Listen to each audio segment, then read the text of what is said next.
அனைவருக்கும் வணக்கம். நாம் இன்னைக்கு ஒரு திரைப்படத்தோட விமர்சனத்தை பார்க்க போகிறோம். என்னடா திரைப்பட விமர்சனத்தை பற்றி பண்ண போகிறேன்னு பார்க்குறீங்களா? 2 நாட்களுக்கு முன்னுக்கு தமிழ்நாட்டில் ஒரு திரைப்படத்தை தயாரித்து ஓட்டலான்னு பார்த்தாங்க. அந்த திரைப்படத்தை பற்றி தான் நம்ம இன்றைக்கி விமர்சனம் பண்ணலான்னு இருக்கோம். அந்த திரைப்படத்துக்கு பேர் எம்பியே இல்லாத கட்சியும் சோபா மாடல் ஆட்சிக்கு முட்டு கொடுக்கும் எம்பிக்களும். இந்த படத்தில் யாரெல்லாம் நடிச்சிருக்கான்னு பார்த்தீங்கன்னா, முதன்மை கதாபாத்திரத்தில் இப்போதைய தமிழக முதல்வர் ஜோசப் விஜய் அவர்களும், துணை கதாபாத்திரத்தில் விடுதலை சிறுத்தை கட்சி எம்பி, கம்யூனிஸ்ட் கட்சிகள் எம்பிக்கள், மதிமுக எம்பி, ஐயுஎம்எல் எம்பிக்கள் ஆக துணை நடிகர்களாக நடிச்சிருக்காங்க.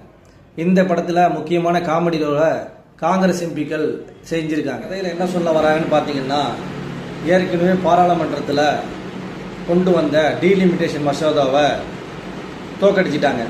யார் தோக்கடிச்சதுன்னா, அன்னைக்கு ஆட்சியில் இருந்த முத்துவேல் கருணாநிதி ஸ்டாலினும் அப்போது திமுகவில் கூட்டணியில் இருந்த கூட்டணி கட்சி எம்பிக்களும் சேர்ந்து அந்த மசோதாவை தோல்வி அடைய செஞ்சிட்டாங்க.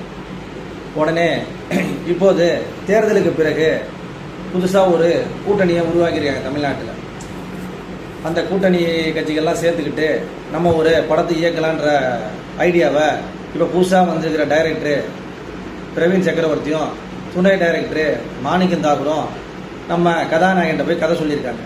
என்ன கதை அப்படின்னு சொல்லி கதாநாயகன் கேட்டிருக்காரு. அவங்க என்ன சொல்லியிருக்காங்கன்னா, இந்த மாதிரி மசோதாவை தாக்கல் பண்ணி தோக்கடிச்சிட்டாங்க, மீண்டும் அந்த மசோதாவை பற்றி நம்ம கதை எடுப்போம் அப்படின்னு சொல்லியிருக்காங்க. அவர் அதான் ஏற்கனவே தோக்கடிச்சிட்டாங்களே, திரும்ப எப்படி இந்த படத்தை எடுக்கிறதுன்னு கேட்க, அவங்க ஃபேர் டீலிமிட்டேஷன் சொல்லி பாராளுமன்றத்தில் இந்த மசோதாவை தோக்கடிச்சிருக்காங்க. நாம் என்ன பண்ணுறோம், உடனே நோ டீலிமிட்டேஷன் அப்படின்னு சொல்லி நம்ம தமிழக மக்கத்தில் ஏமாற்றி இந்த படத்தை ஓட்டிடலாம் அப்படின்னு சொல்லி அவங்க இவர் டைரக்டரும் துணை டைரக்டரும் சொல்ல, இதை கேட்ட ஹீரோ, கோலம் போட்டுக்கிட்டு இருந்த ஹீரோ, அடடா நல்ல வாய்ப்பாச்சே, உடனே நம்ம இதை கையில் எடுத்துருவோம், இந்த படத்தை நடிச்சிடணும், பெரிய ஹிட்டாகிடும்ன்ற கனவுல அவரை நடிக்க ஒப்புக்கிட்டு அப்பயும் கேட்டிருக்காரு.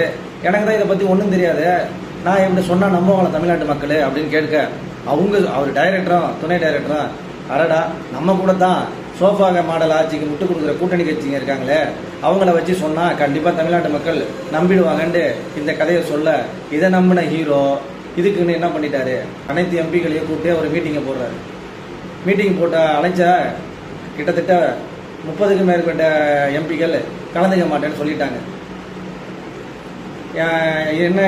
ஏன் கலந்துக்க மாட்டாங்கன்னா, இது ஏற்கனவே ஃபெயிலியரான படம், ஏற்கனவே ஃபெயிலியரான படத்தில் நாங்கள் முன்னணி கதாபாத்திரத்தில் இப்போ இருந்துகிட்டு இருக்கோம், எங்களுக்கு இதில் ஒன்றும் ஃபோக்கஸிங் வராது இந்த படத்துன்னு சொல்லி அவங்க விலகிட்ட இருக்கிற கூட்டணி கட்சி எம்பிகளை வச்சே நம்ம மீட்டிங்கை போட்டோம்னு சொல்லி மீட்டிங் நடத்திட்டாங்க.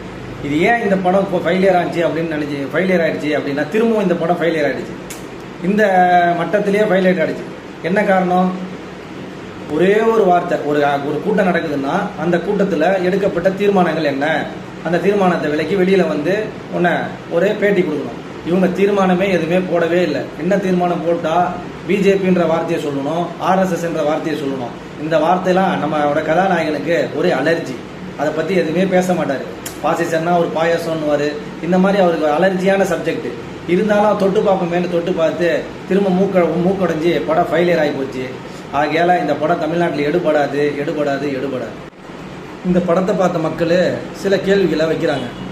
எதுக்காக இந்த நேரத்தில் இந்த படம் எடுக்கணும் அப்படின்னு பார்த்தீங்கன்னா, இப்போ தமிழ்நாட்டில் காங்கிரஸுக்குன்னு புதுசாக வந்திருக்கிற பிஜேபியின் கைக்கூலி பிரவீன் சக்கரவர்த்தி புதுசாக ஒரு டைரக்டரு, அது துணை டைரக்டர் மாணிக்கம் தாகூரும் சேர்ந்து காங்கிரஸை, இந்தியாவில் ஆட்சியே பிடிக்க முடியாத காங்கிரஸுக்கு, காங்கிரஸாலேயே எம்பி அதாவது பிரதமர் வேட்பாளராக ஒத்துக்கொள்ளாத ராகுல் காந்தியை எப்படியாவது கரை சேர்த்துடலாம் அப்படின்ற நோக்கத்தில் இதை எடுத்தாங்களா அப்படின்னு கேட்குறாங்க.